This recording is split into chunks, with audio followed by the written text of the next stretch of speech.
Frankly, my dear, I don't give a damn. I'm gonna make him an offer he can't refuse. As far back as I can remember, I always wanted to be a gangster. Don't you understand, George? It's because you were not born. Film church. Well, a boy's best friend is his mother. Even now, if you see the moss-haired girl walking around in these woods, remember, it's only her body. The witches take turns in her head.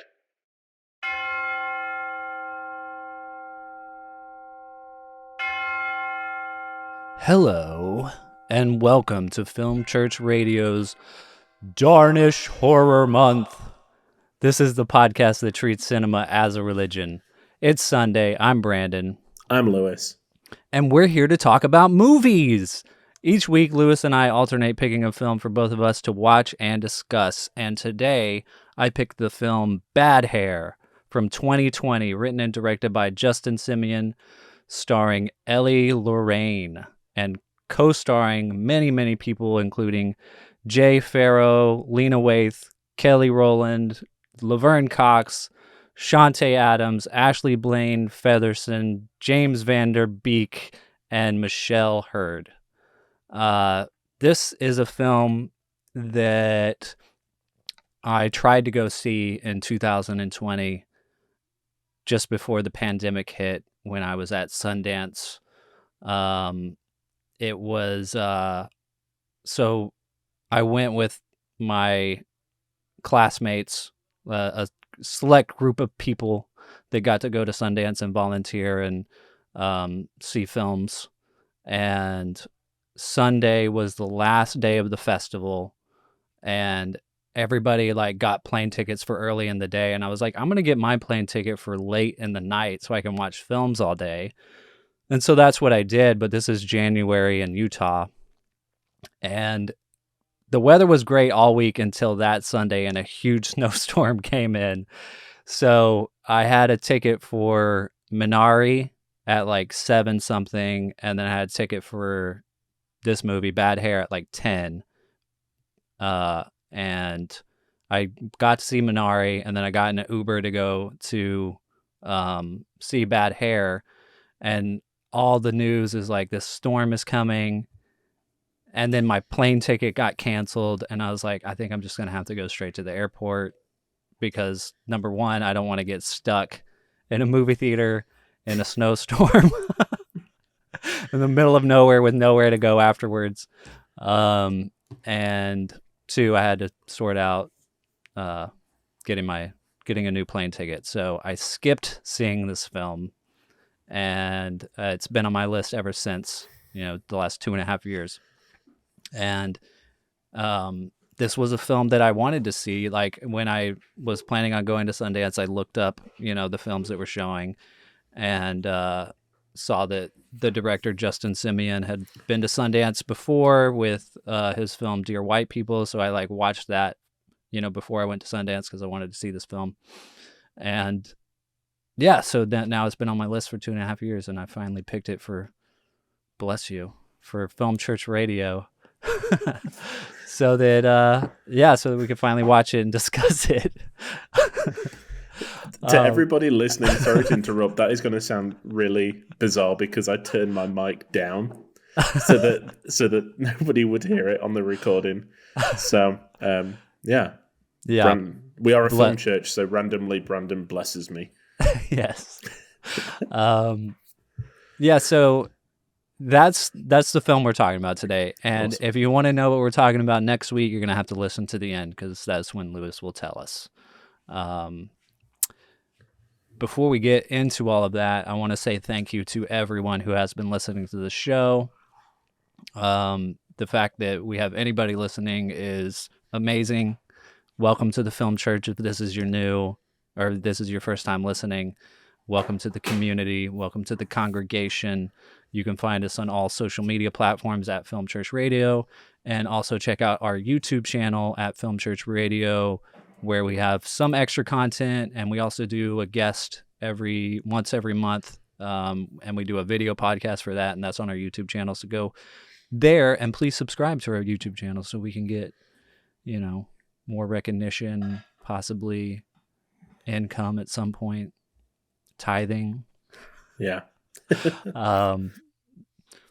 Yeah, so thank you everyone for being here. On with the show.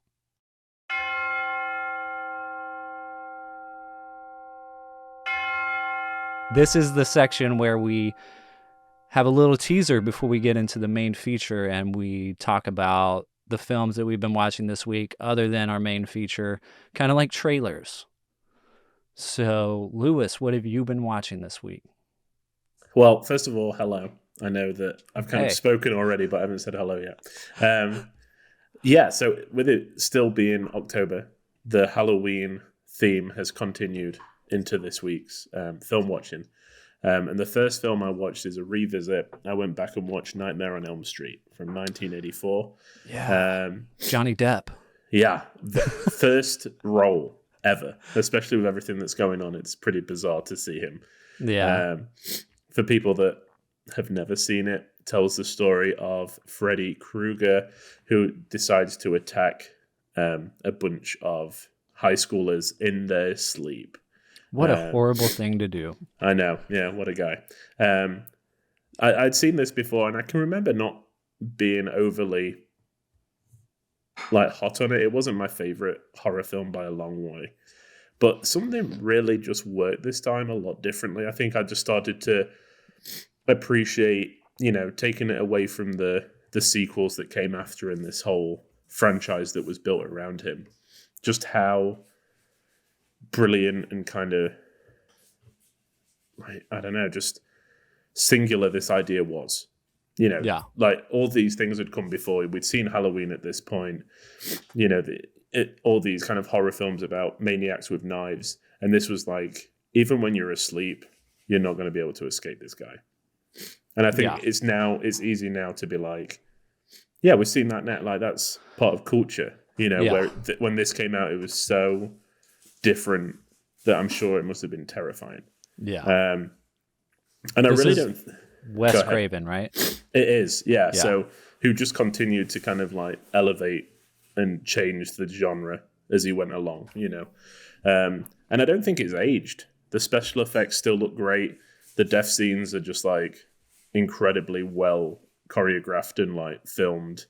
And Tina's death, the first character that dies, spoiler alert, is so good. She gets dragged up the wall and then across the ceiling, and it's brilliant. Yeah. So I remember feeling kind of the same way the first time I watched it. I was like, but I think it might have the same effect on me that you're talking about when I go back and watch it again. I don't know if I was just in the mood for it with it being Halloween, and it just I just really enjoyed the hour and a half in that film, Yeah. I think that Johnny Depp's good. He's fine. Heather Langenkamp, who plays Nancy, the main character, I do not think she's very good in this film, unfortunately. And I know that she says that it's her best performance. Oh, but really? it just seems so wooden to me. I don't know. She has got a great scream, though. When she's screaming, it's okay, that's a proper horror, scream queen scream. Yeah. So, and it, compared to, we talked about Midsommar last week and how I said that it was a bit prolonged and kept drawing things out. This doesn't waste a second. The first scenes we get, Tina in her dream being chased by Freddy. Yeah. It's not even oh God, who, it's just okay, he's there. Yeah. It's crazy. So I'd recommend everyone going back to check it out. And then I did something similar to you. Chelsea and I went back and watched The Mummy. Yes. From 1999. Yeah. It just holds such a special place in my heart, this film. Yeah. I can just remember watching it as a kid and the second one and just absolutely loving it. I liked Egyptian things when I was a kid, and this just worked. It was the perfect blend of humor, action, and Egypt for me at that right age, and it's just great. It was like Indiana Jones in Egypt. Yeah, exactly. And while I was watching it this time, I just got this full realization of we're never going to get films like this anymore. the family-friendly blockbuster that's, you could tell it dominated the summer of 1999. Yeah. And we're just never going to get that kind of stuff again. Just before The Phantom Menace, I guess. Was that Christmas? Yeah. So, what a year. Just in terms also of, The franchise. Matrix too, though, but I guess The Matrix was not family-friendly. No, yeah. Depends what kind of family you've got. Yeah. But I had a great time going back to revisit. I think we're going to try and watch the second one as well. That's normally where we cut it off when the main cast start, breaking off. And you don't watch The Scorpion King? Yeah, I've seen it in the past. It's just which has got the worst CGI ever for a big blockbuster film. Probably won't go back and see that, but that's okay. Dwayne's got enough money; he doesn't need mine. Yeah. So, and then I watched Cure, which was an interesting film. It's a film that's been on my list for a while, from 1997. A Japanese kind of horror and thriller, I guess.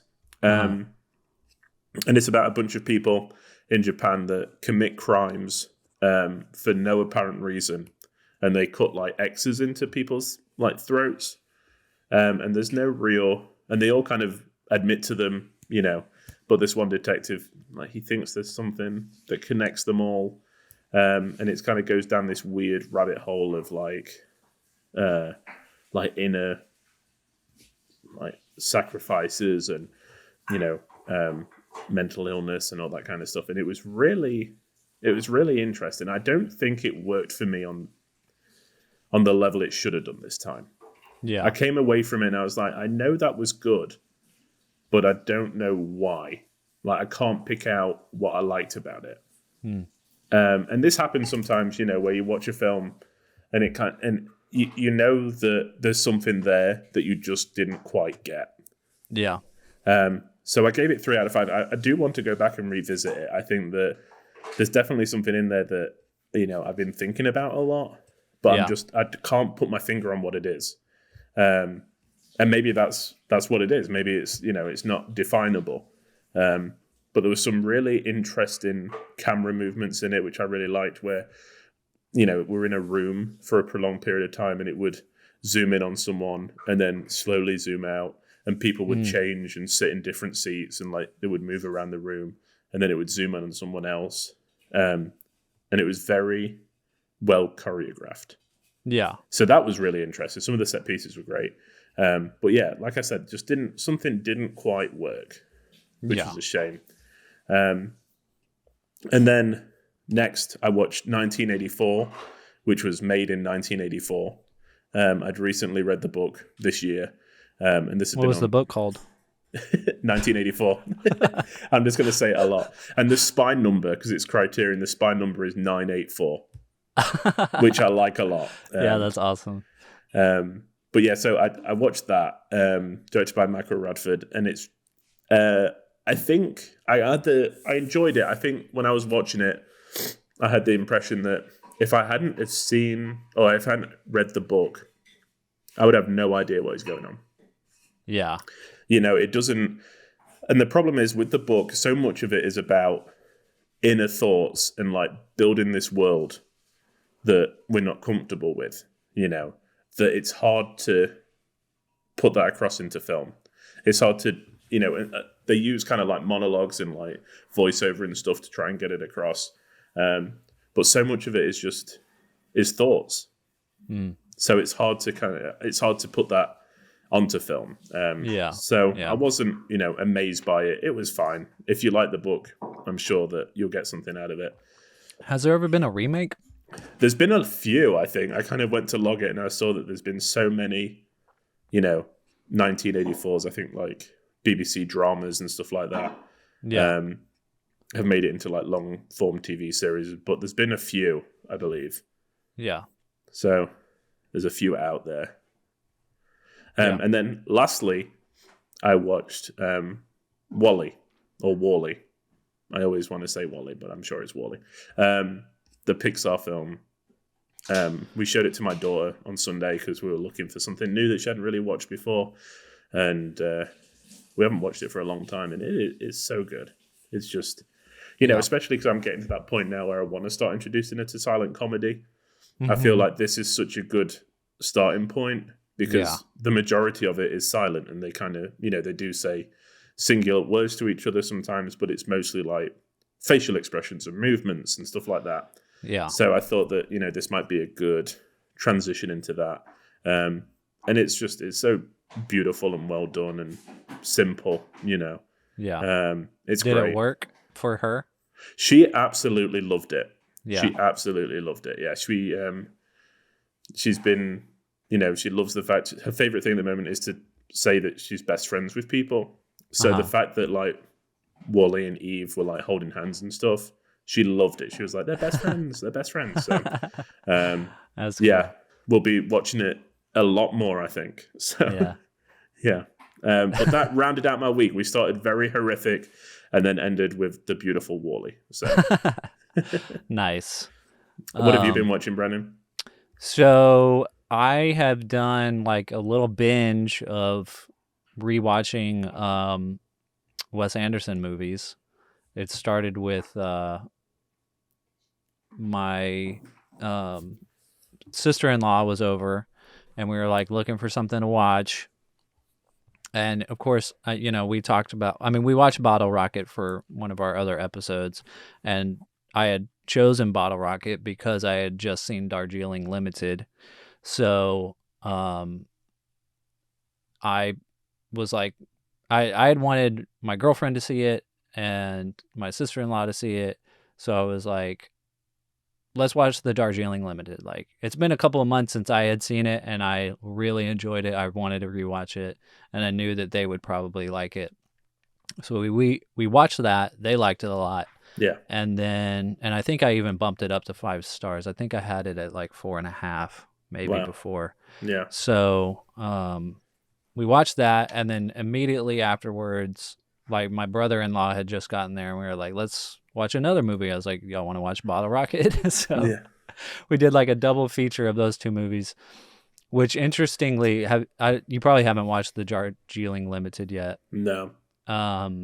You should watch it. It's like, it's got some interesting parallels with Bottle Rocket. I mean, it's about the 3 main characters are 3 males. Yeah. But they're all they all happen to be brothers in this one. Yeah, both are amazing movies. I mean, if you want to hear mine and Lewis's thoughts on Bottle Rocket, you can go the few episodes back. We had a whole episode about it. And then a few days later, we put on The Royal Tenenbaums, which I haven't watched in a while, but I think it was maybe my first Wes Anderson movie. Yeah. And it still holds up really well. I think my favorite so far of Wes Anderson's is the Darjeeling Limited. Mm-hmm. The Royal Tenenbaums, I feel like, has more notoriety. Like maybe it's like his most popular one. It seems like the one that people talk about the most. Yeah. But and it's still a great movie. I gave it 4 out of 5, but interestingly enough, the standout to me is Gwyneth Paltrow in that movie. I think because I've never seen her in a role like this, and this is maybe my favorite thing that she's done. Yeah. But yeah, I mean, any Wes Anderson is good Wes Anderson. Like, they're all good. I'm really disappointed because I didn't financially invest in the Criterion flash sale that happened earlier this month. Yeah. And I would have picked up the majority of Wes Anderson's movies if I had. Yeah. They're all like on Criterion. They're all sitting there. And after Bottle Rocket kind of converted me to Wes Anderson, I think. So yeah, that's a good trilogy right there. Yeah, they're all really great, and all about like the characters. They're like those 3 movies. The characters come in 3s. I mean, The Royal Tenenbaums has a little bit more, but I mean, there's like 3 kids, like the 3 children or whatever. But then the children have children, and then the children have parents, and the parents are big characters too. So it spreads out a little more, but it's interesting. Like, you start to see kind of a pattern and a formula going on, and especially in his earlier movies, I feel like. Mm-hmm. I think in his later movies, they're much more spread out and more of like little vignettes that all tie together. It seems like maybe. But yeah, I mean, I need to watch everything he's done. You know, every time I watch anything of his, I'm like, I need to study more of this. Yeah, he could have been a good one for us to do like a director series on. Yeah, for sure. Yeah, for sure. At some point, maybe. And then I watched. I was kind of looking for something scary to watch ish, and Old was on HBO from 2021, the M. Night Shyamalan movie. And I used to love M. Night Shyamalan. I mean, I think a lot of people did. I mean, a lot of people probably feel the same way I did. I think the first thing of his that I saw was Signs, and I love Signs. Yeah. Signs is terrifying. Yeah. And not only terrifying, but like the acting is amazing. Just like the filmmaking, the pacing. I know there's tons of people that also hate that movie and think it's trash, but like I love it. You know, I saw it when I was like in my teens and just thought it was brilliant. I remember like before I even saw Signs, my parents went to go see it in the theater. Yeah. And just them describing their theater experience. Like I can remember like at one point my mom had like a bucket of popcorn and like she jumped and like threw the whole thing in the air. And like that just kind of stuck with me. And then, you know, and then like the end scene with Mel Gibson, who obviously is like kind of a controversial person, but you know, good actor. At the end of the movie when I think it's also because it's a movie about I'm like not talking about Old at all. I'm talking about Signs. But but like you know, Signs is a movie about like questioning your faith. Yeah. You know, which is a subject that I'm very interested in as a filmmaker and just as a person. And that the scene at the end when he's holding his son and his son is like has asthma and stuff and he's like talking to God and he's like, I hate you. I hate you. Like that scene like gets me every time. Anyway, so I've always liked M. Night Shyamalan. I like The Village because it like felt like a story about homeschoolers. and then after that I was just like, what is going on with this? With these film choices, because Lady in the Water was weird. It was fine, but it was. I was like, okay, you're allowed to have one, you know, movie that doesn't work for me. And then when The Happening was coming out and like you know the trailers for it and everything, I was like, oh, this is gonna be good. It's like his first rated R movie, and I like went with my grandmother to see it. And it was just horrible. Yeah. It was a horrible like theater experience because like my grandmother didn't know who M. Night Shyamalan but I was like, you're going to enjoy the movie. He's a great filmmaker. Like it's going to be great.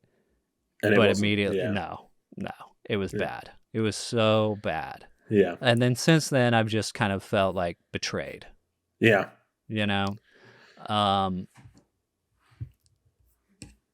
So I think I've come back around to be like, you know, a filmmaker is allowed to be whatever he wants to be. Yeah. You know, it's like, so, but I'm still interested in him as a filmmaker, you know? So I watched Old and it's good, you know, it's not, you know, it's fine. Yeah. I mean, I gave it 2.5 out of 5. So when I say it's good, I'm like, it's, you know, it's fine. Yeah. You know? But it's more like, I feel like he's got these interesting ideas. Like maybe he should be doing Black Mirror or something like that, where he has like a short episodes or something. Because like it feel like the concept of the movie Old just feels like it's just like an interesting concept, but it like when you stretch it out over 2 hours, it's like, all right, like I feel like it's always the same. I mean, I know that Split has got like the people that love it. I did not like it at all. Yeah. Not a fan, you know. And I think that it's always the same. You know, Sixth Sense worked really well. But I feel like everything else I've watched, like, including, you know, The Village, has just been, like, it started off really well. The premise is good, but there's just no execution in there. Yeah. Which is a shame.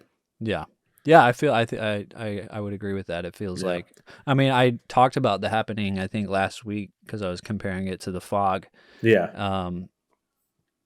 For those listening that haven't listened to that episode, Lewis really liked The Fog, and I wasn't so hot on it, but you can go listen to us talk about that in the last episode. But it just feels like some of these movies are ideas, and they're not fully conceptualized and written out. It's like they got rushed to production, and it's just, I don't know.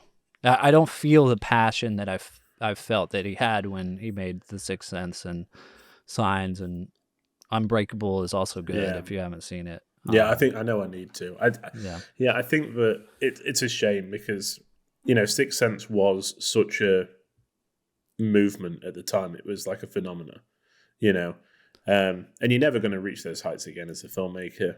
Yeah, it's going to be impossible. And I feel like every time he makes a film, people are like, we're going to go back to the to the best, and it never reaches it, and it's really sad. Yeah, but more because of the pressure that's put on by other people. Like you said, if you kind of go in and you just accept, hey, these are the films that he makes now. Yeah, then they're fine. Yeah, exactly. Yeah. So yeah, it is what it is. Yeah. But I mean, the acting was really good. I mean, what's his name? The kid from, like, he's in Jumanji, the sequel to Jumanji, and he's in Hereditary. Yeah. That guy is a really good actor. I always like him and everything. And then, what's the Spanish actor? Gabriel something. Sorry, listeners. I'm butchering. I'm not worthy of this eldership right now. I mean, the acting was good in it. Like, everybody was good. It was just missing. I don't know. It, like I said, it was just a concept that was stretched out a little too long. But Gail Garcia Bernal is great, and Alex Wolff is the guy from Jumanji and Hereditary. Yeah, I always forget he was in Jumanji. Yeah, it's such a different character because he's so freaking good in Hereditary. I mean, he is terrifying. Yeah. But anyway, I also watched 3,000 Years of Longing. Nice. Which I guess it was only in theaters for like a tiny little while. Yeah. Like, it seemed like I saw the poster and I was like, this looks amazing. And then I saw the trailer and I was like, wow, this really looks good. Directed by George Miller, the guy that did Mad Max. And it's got Tilda Swinton and Idris Elba in it. And we rented it, it's been like, I wanted to see it when it was in theaters, but it was only out for a little while, like I said. And I haven't heard anyone talk about it at all. And I really liked it. Like, it's not at all what I expected, but it was still really good. Like, good. I gave it 4 out of 5. It's a lot more, there's a lot more like philosophical thought into it than you expect from the trailer, because the trailer just seems like a really fun, entertaining ride. Yeah. But then it's like but it's more of like a deep book, if that makes sense. So it's very dense. There's a lot of thought in it. And that's not what I was expecting going into it. So I think next time I go, watch it might be when I'm like looking for answers to the purpose of life or something, Yeah. And I might give it more stars, but wow, it's still really, really good. Yeah. If this is the film that you're going to search out when you're looking for the meaning of life, there must be something in there. Yeah, exactly. And like, if you're going in expecting Mad Max, it's not that. So, and then the last thing we watched was Stardust from 2007, which my girlfriend has been trying to get me to watch for a while. And for good reason. I mean, it's really good. It's a fantasy adventure, and I think it probably didn't get as much hype around the time because in 2000, I mean, early and late 2000s and onwards of fantasy adventure has been the thing, so there's so many other fantasy adventures that I think this one kind of got lost in the Stardust, if you will. Nice. But it's got so many great people in it, and it was a really good movie. I mean, Charlie Cox is in it. He's the main character, Daredevil himself. Claire Danes, Sienna Miller from Wander Darkly that we watched earlier this year for Film Church. Ian McKellen, and Henry Cavill. Wow. Before Superman. Superman. Peter O'Toole, Mark Strong, and Robert De Niro, of all people. Wow. Have you ever seen this movie? I haven't. No. I mean, it's instantly recognizable to me. Yeah. I mean, it's PG-13. It's a good, family friendly. And Michelle Pfeiffer, of course, is also in it. It's a good family friendly. As long as there's not little kids, I guess. Yeah. But it's not that violent. It's not like there's blood or gore. But we should go by what my dad's standard was when we were kids. He told us that if children were in it, then we'd be fine because they wouldn't let children be in a film that is scary. So that's why I watched Dante's Peak way too young. And then when Grandma went into the lava, I think it scarred me for life. Oh my God. Yeah, dude. I mean, kids do effed up things in movies. Yeah, I mean, the Conjuring films, I mean, yeah. Can't imagine Hereditary. Shining. Yeah. We just watched the series Haunting of Hill House. Yeah. And the kids in that movie, say some crazy stuff. Yeah, I mean, I've got to give him some slack, though, because I was a wimp as a kid, so I would not have watched anything if it was up to me, so I'm sure, he had his ways to get me to, just sit down and watch a movie with a family. Yeah. That's great. But yeah, that was it for me, so... No, I've gone, while you were talking, I went and added probably 4 out of the films that you mentioned to my watch list. So, oh, nice. Yeah, I always like that. I always have my letterbox at the ready to add these films so that I remember for future reference. Sweet. Because you inspire me a lot. I mean, we watched The Mummy because you watched The Mummy. Oh, yeah. We watched X-Men because you watched Daredevil, So, yeah. Hell yeah. So next week I'll be repeating what you said about Darjeeling Limited, but... Glad I'm making an impact. Yeah. I mean, vice versa, too. There's lots of films that I wouldn't have been on my radar at all if it wasn't for you. Yeah. This Thanks, is the dude. beauty of Film Church. Yeah. I hope we're doing the same for our listeners. Yeah, me too.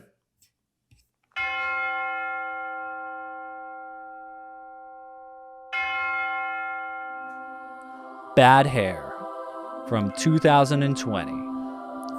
Terror takes root. In 1989, an ambitious young girl gets a weave in order to succeed in the image-obsessed world of music television. However, her flourishing career may come at a great cost when she realizes that her new hair may have a mind of its own. This is it. This is Bad Hair. The film that I've been waiting to watch for the last 2.5 years. Yeah. But wasn't willing to battle a snowstorm to go see it. I was going to say, the story you told at the beginning would be like the perfect start to a film. Just like, we're snowed in and we have this one film, that we have to watch. Yeah. We're going to wait for someone to come rescue us. I mean, as long as if you're going to be stuck in a snowstorm or in any storm or just stuck in general, like a movie theater is the place, right? Yeah. I mean, that's where I'd rather be 100% of the time. So, yeah, it doesn't matter. Did I ever tell you my near-death experience at Alamo Drafthouse just before we jump into the film? No. Okay, so I went to Alamo on my own once, and I went to see a John Wayne movie, but I can't remember the title of it now. And there was me and like 3 old people in this huge screen, and it was like storming and stuff outside. And about halfway through, there was a loud bang, and then all the lights went off. And for a split second, including the film, and for a split second, I was like, "I'm dead." Do you know where like it's so black that I was like, I don't even know if I'm alive anymore. But it was like the lightning had struck the Alamo, and we got a full refund and we're told to leave. Wow. Yeah, but You I didn't was even get to like, finish. for that split second, I was like, I'm dead. So What was the John Wayne movie? I can't remember off the top of my head, and that's the thing. I never finished it because we got like halfway through, and I was like, I'm not going to finish it, when I'm not in a cinema. Yeah. So I'm going to do some research and try and find it. I Try can't to find it out. Yeah. We'll let you know at the end of the episode. Maybe Lewis will pick it for next week. But we're here to talk about bad hair. That is the feature today. Man, this movie, I liked this movie a lot. I'll say that. Elle Lorraine is phenomenal. She has acted before this movie, despite at the end of it saying introducing Elle Lorraine. She's also been in Dear White People. I mean, she's got a credit for it. I got to go back and watch that movie to see where she is. But yeah, she's great in this movie. Great. I mean, all the casting decisions in this movie were spot on. But yeah, just her as the lead she's really great. Yeah. I mean, what else can you say?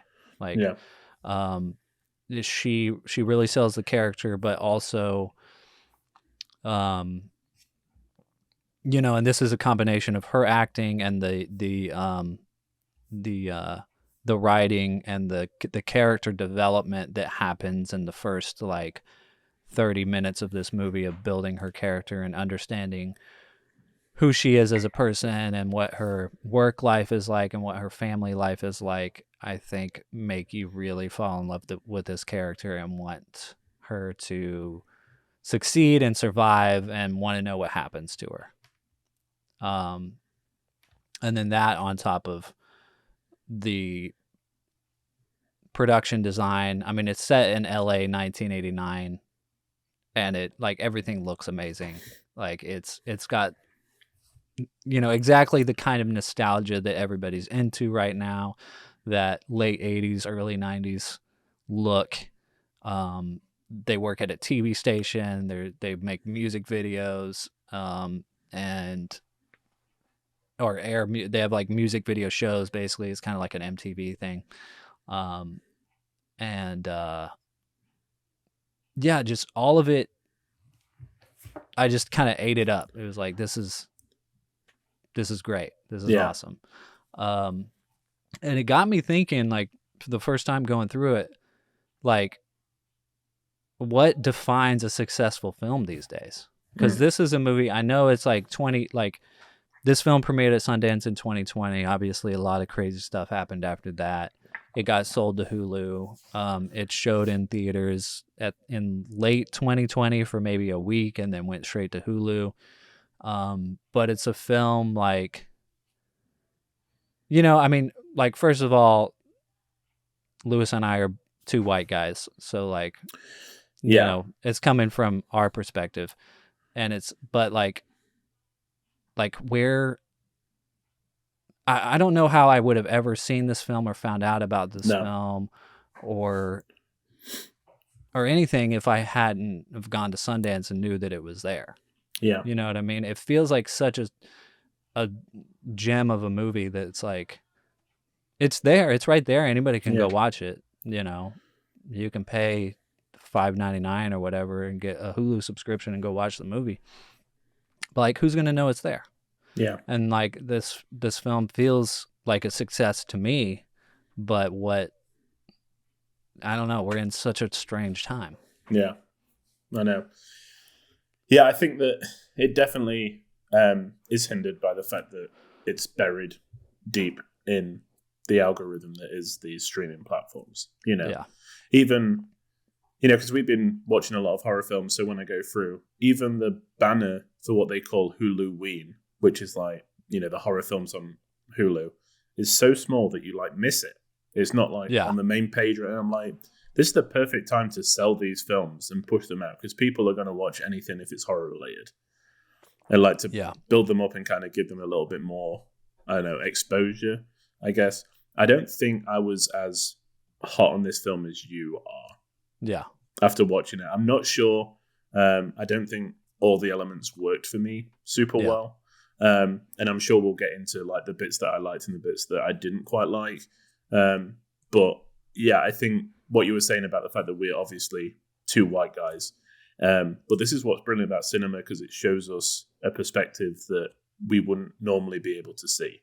Mm-hmm. And I'm not standing here preaching, being like, hey, we get it, but it's kind of like, it's, not only, a black woman in like in an environment where it's kind of a bit cutthroat, but also like a different time period, and how important, the progression and kind of the look was at that point, So, I think not, it's hard not to, it's hard being in this position of talking about this film without actually having any perspective on it outside of the film. Yeah. But we're going to try. Yeah, we will try.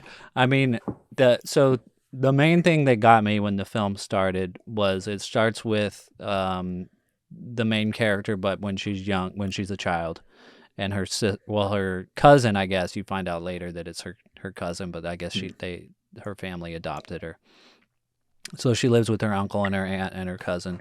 Her cousin is trying to chemically straighten her hair, and it doesn't go well. And I know listeners can't see me, but you can go watch some of our YouTube videos and find out that I have very, very curly hair. Like, I have an afro. Mm-hmm. And at one point when I was a kid, I've always had like weird things with my hair, just because like I am a white guy and I have a fro, but like, just weird experiences of like my parents trying to like figure out what to do with my hair. My dad trying to like brush my hair out, and like I do have a tender head, and like I always hated when my dad would like do anything with my hair. Like one time I went to get my hair cut, and the guy got like halfway through cutting my hair, and he's like, I need to take a smoke break. He like went out for like 15 minutes to take a smoke break because he just like did not know what to do with my head. And then at one point when I was like a teenager, my sister tried to chemically straighten my hair, and she put this stuff in, and she went to beauty school and stuff. So like I went to her salon and stuff, and she did it there. But she like put this stuff in my hair, and like within seconds, like it was supposed to be in there for several minutes, like maybe 20 minutes. I don't even remember how long it was supposed to be in there, but within seconds I was like, this is burning the hell out of my head. I can't like wash it out right now. Like, so immediately, like when this movie starts, there's a scene like that, and it's like, played as like a horror movie moment. And I was like, yeah, that sucks. So immediately I was kind of like into the idea. And the whole concept of what is allowed, like what looks are allowed in like the workplace and like in corporate America, what image means. Like I feel like I've always been one to say fuck you to all that shit. Like I'm not gonna wear a suit and tie, and I mean, I like the look of a suit and tie, but I lean towards not doing that just because it's like a standard. Yeah. If that makes sense. No, it does. So a lot of the, the conceptual stuff of this film, I was really into all of that stuff. even though it's not a film made for me at all. But the idea of it was still really cool to me. Yeah, and I think that's where the film for me is at its best, when it's away from the horror element and it's talking more about, the corporate world and how to get ahead and what these people are doing to be in the position that they are. There's nobody in there that's not having to change who they are or sleep with someone to get a leg up, and I think the workplace scenes worked the best, especially showing that progression. And I think, for me, it was the horror elements that I think let it down. Yeah. The whole scene, that I know this is the point, but the scenes with the hair, like killing people and stuff like that, just didn't quite work for me. But then again, when they were in the office, I was like, okay, this is really interesting.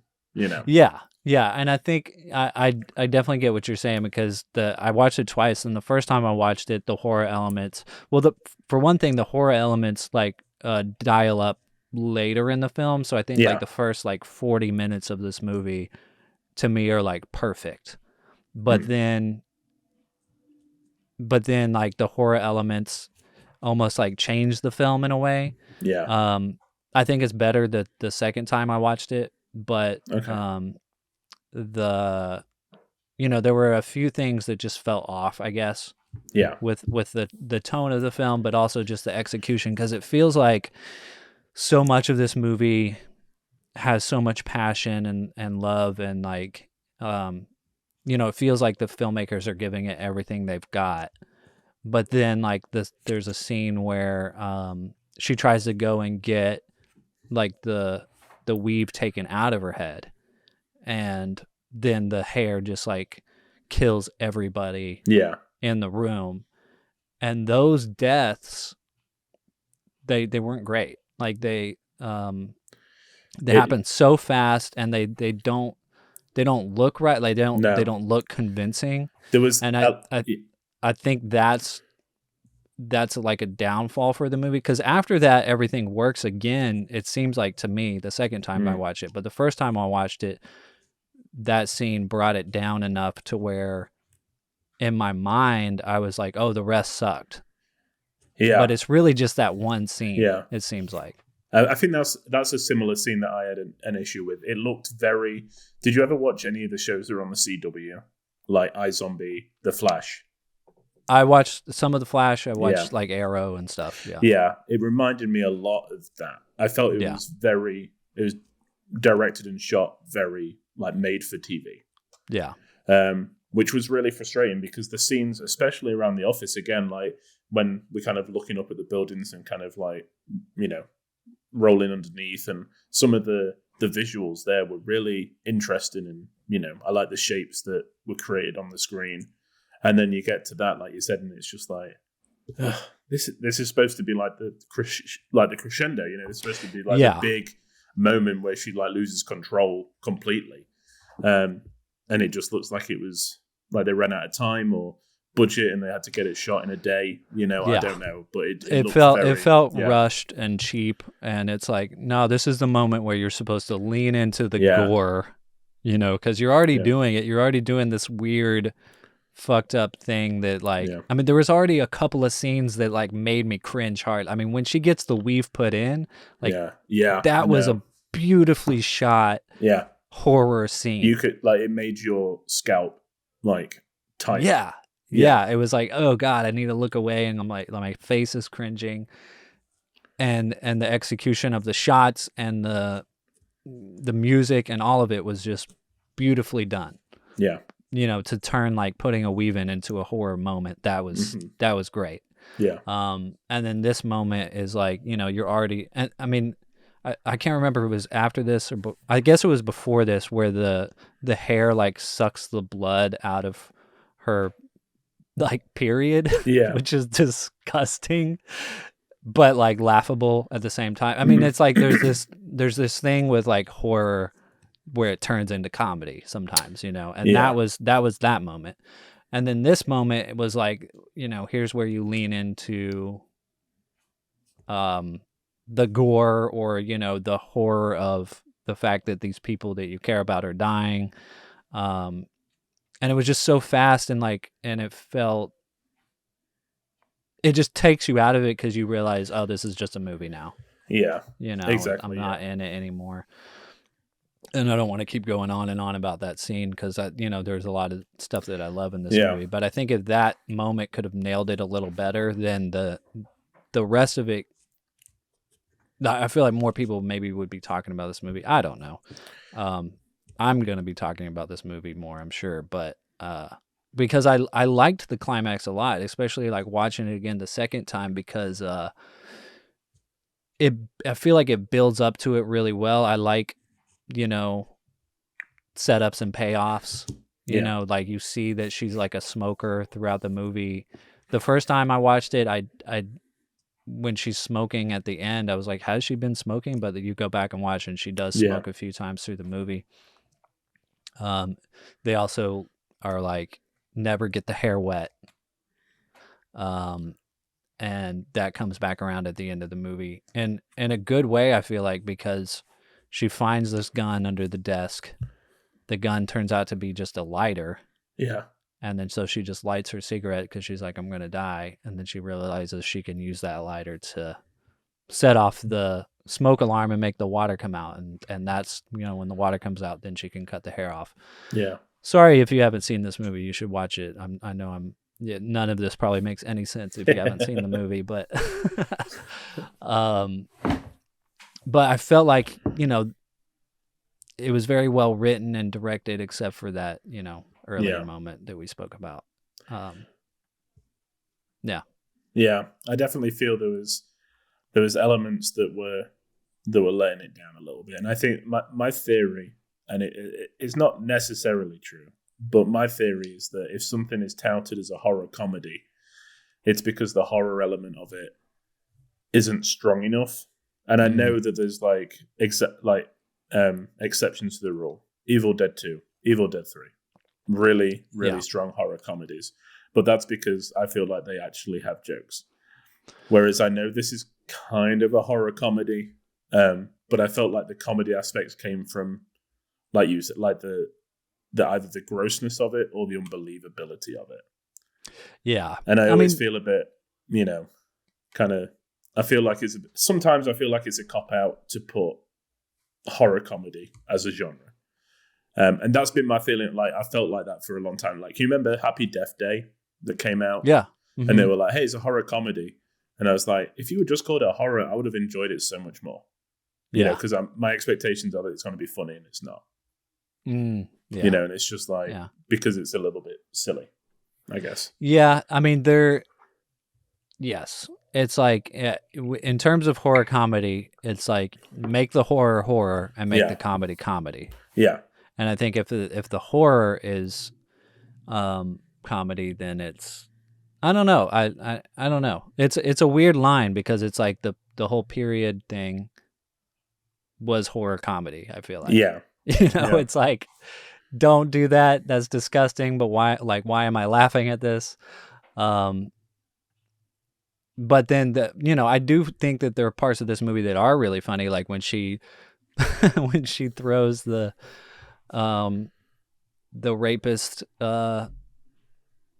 landlord out the window, and he, you know, there's just the shot of him falling out the window into the trash can. Like that was funny to me. Yeah. And then the roommate was funny. You know, when the roommate's standing outside right after that scene and she's talking about Mr. Tannen or whatever, and like I thought that character was really funny. And then at the end she's like, she went and like got her hair straightened and she's like, I hope my boyfriend fucks it loose tonight, you know, like she's like, just kidding, I want it to stay. Yeah. Like she was really funny. Like that was she was like a great little side character that like made me laugh. You know, so there's like a few little things like that, but I definitely get what you're saying, where it's like you don't want like a moment that's supposed to be horrific to be funny.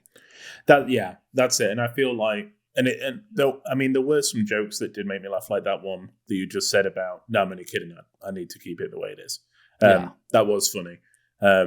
but it's kind of more, you know, when you get to the horror elements and you can tell that the unbelievability of it is what is trying to get a laugh from, Yeah. I guess. But yeah. What about like towards the end when she goes back to the office and she finds Zora in there? Yeah. And she's like, there's like a dead person, and Zora is like, something bad has happened. And Anna is like, oh, I'm aware.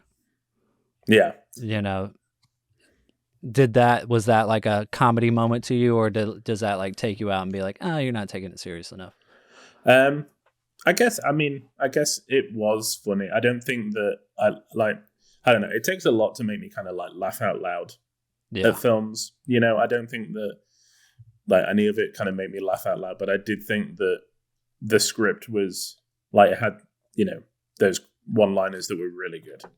Yeah. That worked, and that did work. And it's the same with Lena Waithe's character. Yeah. Like, she's got some really good like lines in there as well.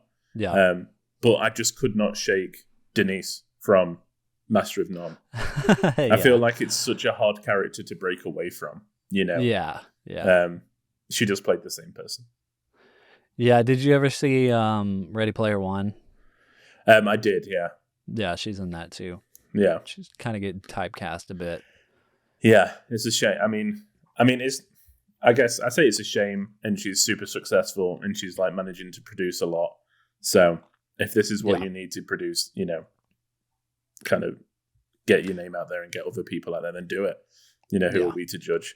And I think that I like watching her on screen. I think that she's a talented actress and comedian. So yeah. Yeah, definitely. I mean, I like her in everything, you know. I think she's a great actress, and want to see her do more. And I was also impressed with Jay Pharoah as well. I knew him from Saturday Night Live. Okay. Yeah. Which I always liked him on Saturday Night Live. I think that he's really funny. So it's good to see him in a film, you know. Yeah. And playing a supporting character that's a little bit different than what you would expect, because he is a guy. He is a guy. Yeah. Yeah. I liked everybody in this movie. I mean, Laverne Cox is also in it, and she's cutting hair again, you know, like she does in Orange is the New Black, but you know, she's great at it. Yeah. Usher. Yeah. Kelly Rowland. Mm-hmm. Yeah. Yeah, lots of great people. Like, but I think the same as for Dear White People. I mean, you watch, like, I haven't seen it. I watched the trailer after this just to kind of get a feel for, you know, where the film before. And everyone in that was like, oh, it's them. Yeah. Oh, it's this, but you know. So he's obviously got a really good contact list of these really talented actors and actresses that he can rely upon. Yeah, definitely. Yeah, I mean, he's Dear White People it's a really good movie. I haven't watched it in a couple of years. I guess I watched it right before I went to Sundance, so I'm trying to remember everything. I remember really liking it. I guess that was 2014 when it came out. And just like the title, Dear White People, like, it's a good film for white people to watch, I feel like. Yeah. You know, to like get a sense of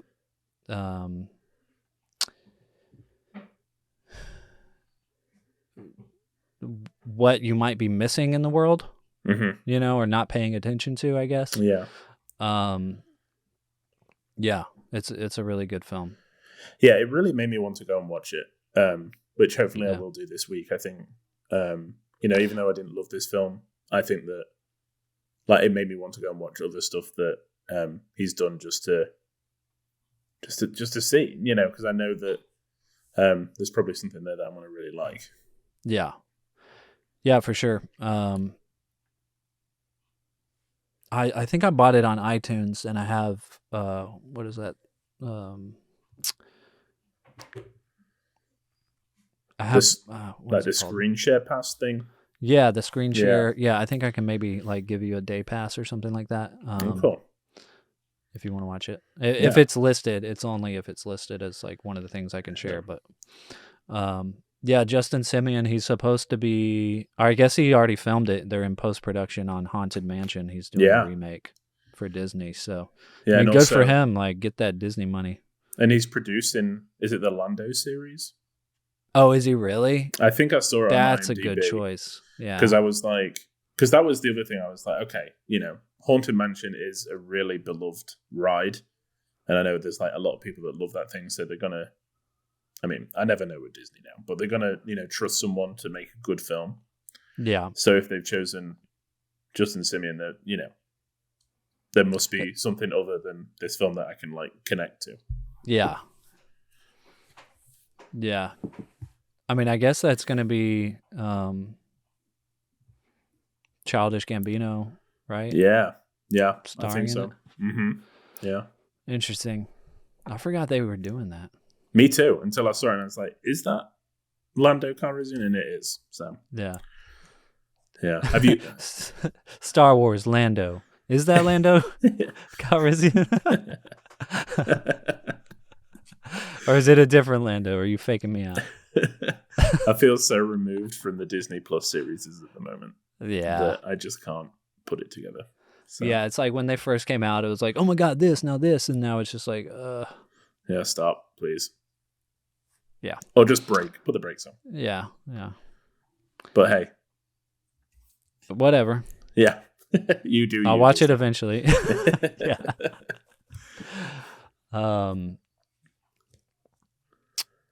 Yeah, I mean, anything else about this movie? I really liked the setting.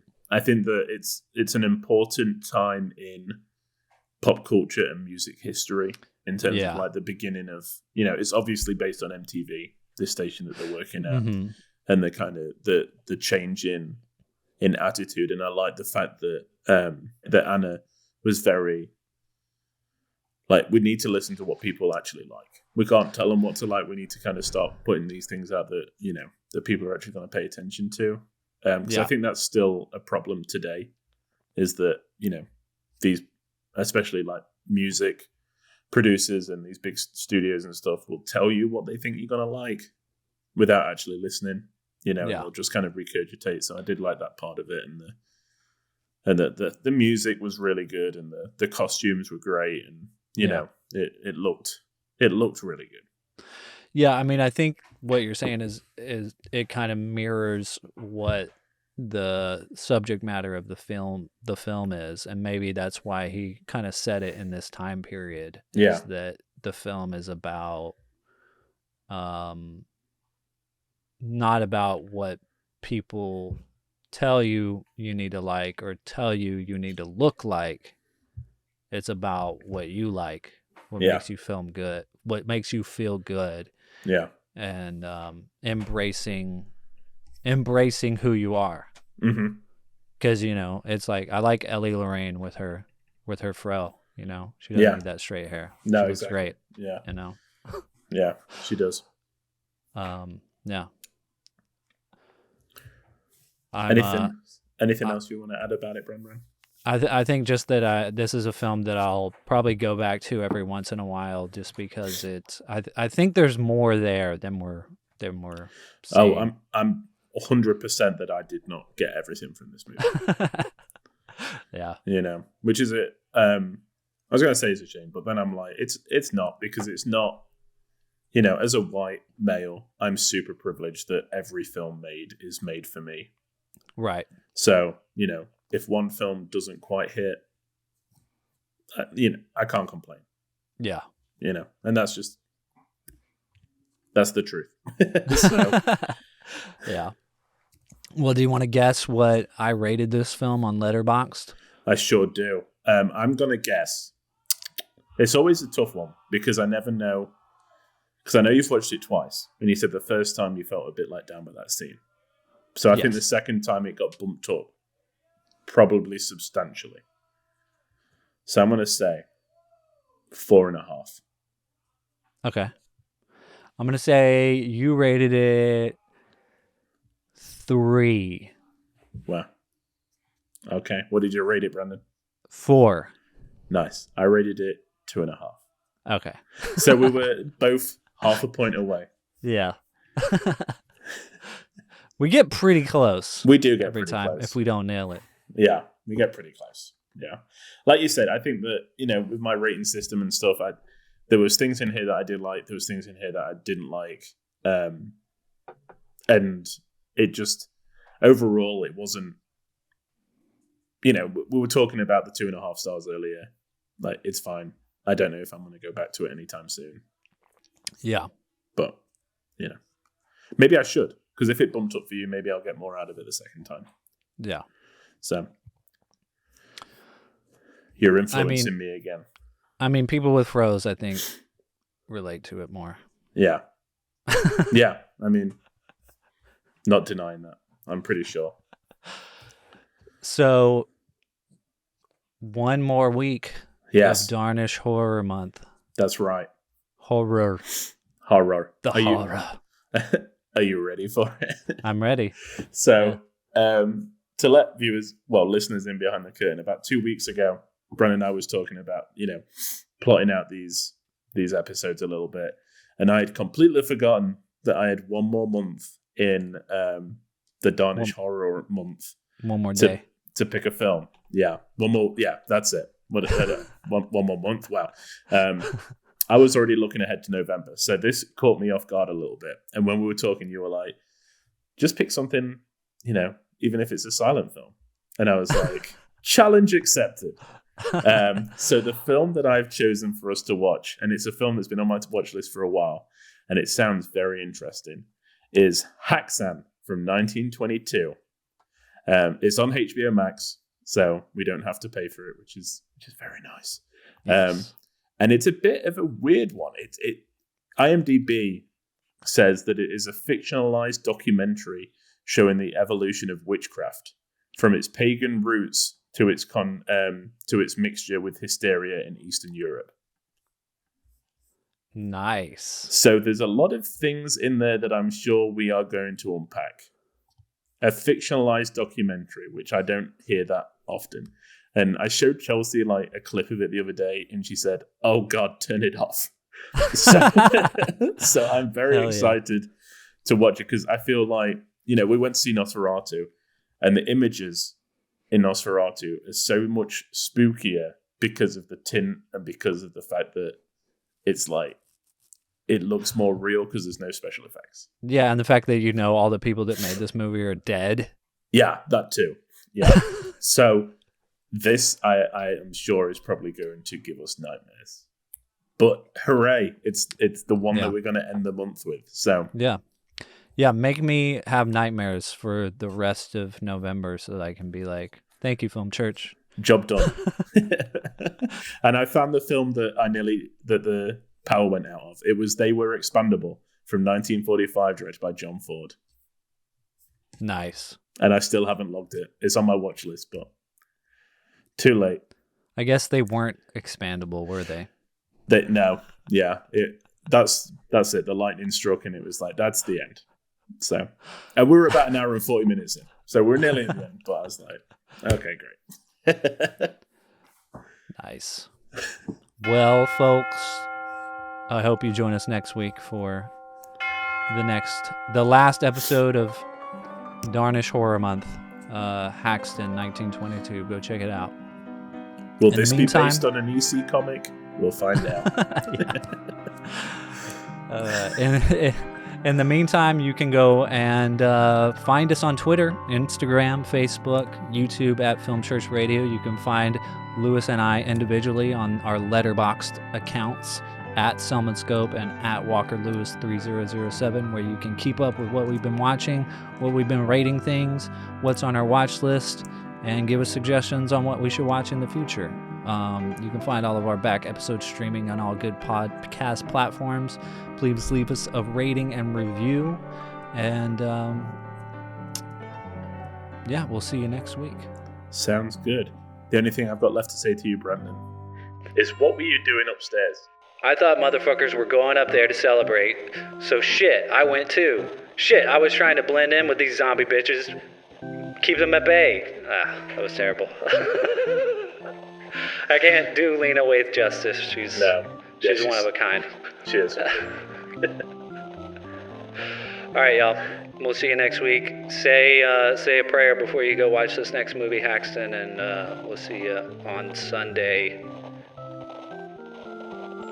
Amen. We will. Oh man, I really thought that you were like thinking of the date that Sunday was going to be. And I was like, I have no idea. No, it's always Sunday, so. Yeah. On Film Church. That's it. Amen. Amen. Billable.